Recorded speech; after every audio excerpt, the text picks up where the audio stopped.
Hi, my name is Dan Burbank. I'm a crew member from Expedition 29, and I've been the commander of Expedition 30 since 5 days or 4 days, I guess, after we arrived in mid-November. And right now, I'm getting ready, as are my two Soyuz crewmates, Anton Shkaplerov and Anatoly Ivanishin, return back to Earth after more than 5 months living aboard this spectacular space station.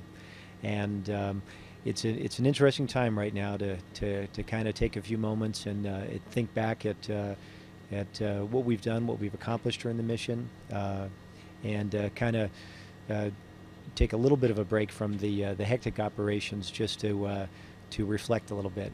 And I think it's really important for me to kind of take stock of what we've done up here. It has been a whirlwind. It has been a head-spinning adventure, and it's been exciting and wonderful right from the get-go.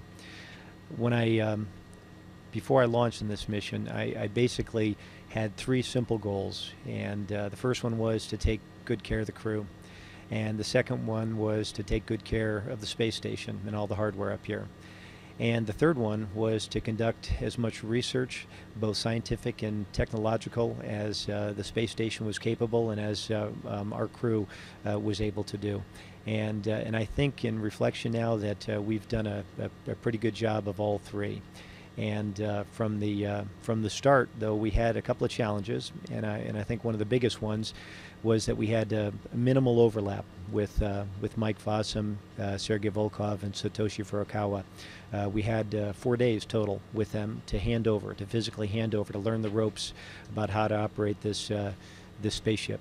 And that in itself would have been a major challenge if it were not for the fact that the ground and that crew were very clever and kind of thought outside the box. And we basically spent a couple of months leading up to our launch talking with them, getting video downlinks with them, and doing, I guess, what I'd call a virtual handover, learning all the ropes, learning how to operate all the intricate and critical hardware on space station, how to do even the mundane and routine things that we do on a daily basis. And it basically set Anton, Anatoly, and I up for success right from the get-go. And it was in some ways maybe better than having 2 months of overlap with the crew, because instead of getting a chance to see one thing one time while Mike and I had the chance to chat about it, I could basically at my own pace over the course of several weeks leading up to launch review a videotape that he had made of, say, a repair on one of our regenerative eclipse environmental control systems, for example. And so actually it was a very elegant and great way to get ready. Another challenge we had was that we had, Anton, Anatoly, and I, an extended period of 3 crew. Not quite as extended as Mike and Sergei and Satoshi had, but we still had a good 5 weeks plus with just the 3 of us knocking around this huge 360 feet wide, 240 foot long space station. And that also, if you're going to take the most advantage you can of the time that you got and do as much science, that's a challenge in anybody's book. Another thing we had is in the time leading up to our launch, the ground very wisely, and the crew that was on board very, very wisely and astutely, took the time to put the space station in a good posture if there were to have been a delay in our launch, such that we would have had no handover at all, such that space station would have been unmanned for a period of time. So a lot of preparations were made on all the systems across the space station to basically put it in a good posture so it could fly by itself under the guidance of all the folks on the ground without a crew to physically take care of things. So we had some time we needed to spend a lot of time to back out of a lot of those precautions and those system configurations that were done. The other challenge is, for me, a long-duration mission. This was my first shot at that, and I'd flown twice on the space shuttle and knew how we operated on a shuttle for a 2-week mission, but that doesn't necessarily adequately reflect what it's like to be 6 months up here. And for Anton and Anatoly, this was their first space flight, so I looked at that kind of as a challenge for us. And probably lastly, and maybe most importantly, this is nearly a million-pound space station. It is unbelievably expansive, unbelievably complicated. And just anybody on a good day with an experienced crew operating all the things and being prepared if there were to be some sort of a serious malfunction, being prepared to deal with that, that was also a big challenge for us. On the plus side, the advantages we had is we were blessed. We had a wonderful crew, a great crew. We're all good friends, best of friends now, and very good friends before we launched. Anton, Anatoly, and I trained for a couple of years together, and Don Pettit and I have known each other for quite a long time. Andrei Kuipers from the Netherlands, and Oleg Kononenko. Now, those three are the crew members that came up in the Soyuz that joined us in late December. Everybody phenomenally talented, great personalities, get along wonderfully, and I think all of our strengths play very nicely against our respective weaknesses. So all in all, I couldn't have asked for a better team. Additionally, on the plus side, we have wonderful hardware. It amazes me when I sit and I look at this incredible space station and I think about all the time and effort and brain power that went in to anticipating all the possible things, all the connections between the various modules, between the various hardware, software connections, physical connections, and make it in such a way that it was robust enough to operate so well. And so that was a huge plus. And probably the biggest plus of all are the tens of thousands of people all around the world from the 16 partner nations that have built the space station. We have got at the leading edge of that, from our perspective as crew, we've got the control center in Houston, mission control. We have mission control in Moscow. We have the U.S. segment's lead science center in Huntsville. We have the Japanese Aerospace Exploration Agency Center in Tsukuba, Japan. And we have in Munich the European Space Agency's control center. These people are watching over this hardware, watching over us 24/7, 365. They're always there. In fact, a lot of what goes on in Space Station is conducted entirely remotely, led by them, but also remotely to all different places all around the world where science teams are running a lot of the experiments. And there's nothing more comforting than having all those smart folks watching out for you all the time. So we had a lot going for us as well. When I look at overall our accomplishments, I guess on the first count, the crew is healthy and strong. In fact, I guess we're in some ways maybe in better shape in some respects than before we launched. Everybody's doing really well, and everybody adapted phenomenally well to spaceflight and long-duration spaceflight. All of us love being here, and again, we're all great friends. And also on the accomplishment side, I would say the space station right now is in better shape than it's ever been. During our time here, we have done a major overhaul to the space station's brains and nervous system, if you will. So there have been 6 major software upgrades that affect all the major computers, and those involve command and control, guidance and navigation. They involve payloads and a whole host of other systems. In addition to the software upgrades, there have been 23 major computer upgrades where we actually did brain surgery on these boxes, pulled them out of the racks where they dwell, and opened them up and changed out the cards that were already in there with faster, more capable ones. And we had a major software upgrade in the service modules control software in the Russian segment.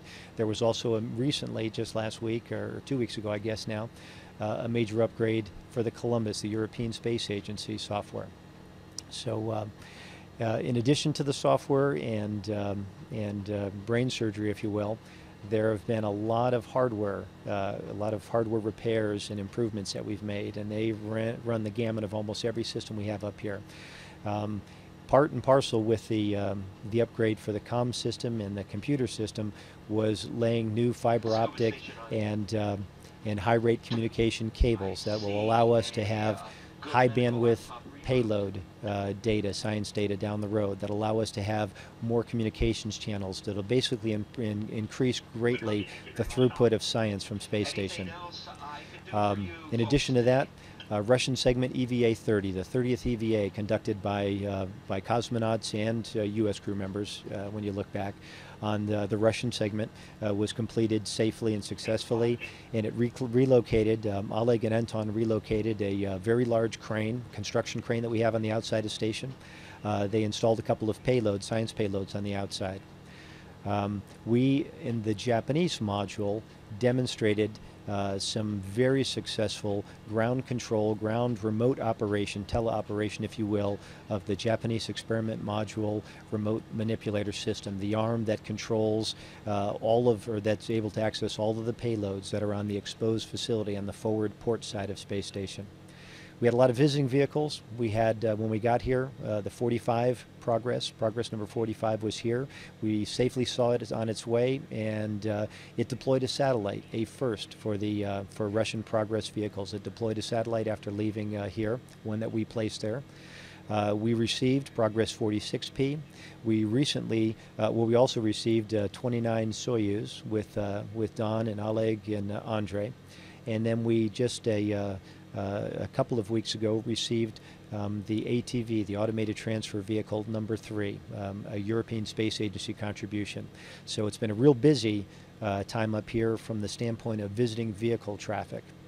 What we did not see, but we did help pave the way for, was we didn't see the arrival yet of Dragons, the Space Exploration Technologies, SpaceX Corporation's Dragon vehicle, the first commercial provided cargo ship to Space Station. What we did to pave the way for that, though, is we installed new software in their communications unit, the unit that basically allows the transmission of telemetry and command between Space Station and the Dragon. And we upgraded the software in there, and we actually took another box and we have a backup and a primary now for that, so we have redundancy in that respect. And we've done a lot of other preparations to kind of pave the way for Dragon, which will be coming in a couple of weeks. So on the visiting vehicle side, very busy. On the research side, which was my third goal, is we have done over 180 separate scientific and technological investigations during our time here on station. So it's been really busy, and those run the gamut from human research, which is one of the fundamental goals of the U.S. segment science, and that is how to figure out how humans adapt to spaceflight, how to figure out how to make it safer so that we can ultimately leave low Earth orbit, go to the moon, go to asteroids, and go to Mars, and do that in a safe way. A lot of changes happen, and they change. The changes occur in the physiology, basic physiology, musculoskeletal system, the vascular system. A lot of changes occur even in our perception, and our orientation systems, our perception of three-dimensional space and our orientation there. All these things are really important things to know if we're going to get crews beyond low Earth orbit, which is one of the fundamental goals of Space Station. In addition to that, there's basic biological research we've done. We have done fluid physics, including a wonderful Marangoni convection experiment that was conducted in the Kibo Japanese experiment module. Capillary flow experiments, combustion experiments, including an experiment called SPICE, or as we call it, SPLICE. And also recently a combustion of solids in space experiments called BASS. We have conducted a lot of Earth science. Here from Space Station, we have managed, at least the crew handheld imagery, to take upwards of 200,000 images of planet Earth from here. And in addition to that, there are a lot of remote sensors around the Space Station that both image Earth and image deep space. And on the technological experiment side, or the technological development side, I think Space Station, because of its location on a frontier in probably one of the harshest environments known to man, is in and of itself a global, a very large technological research project. Figuring out how to keep hardware operating long-term here is absolutely crucial. It's crucial if we're ever going to leave low Earth orbit. We have to be able to safely sever the fairly regular logistic stream, the lifeblood that we have that allows us to get spare parts, that allows us to get consumables from planet Earth here. We have to figure out a way how to have crews be able to do all kinds of intricate repairs on Space Station.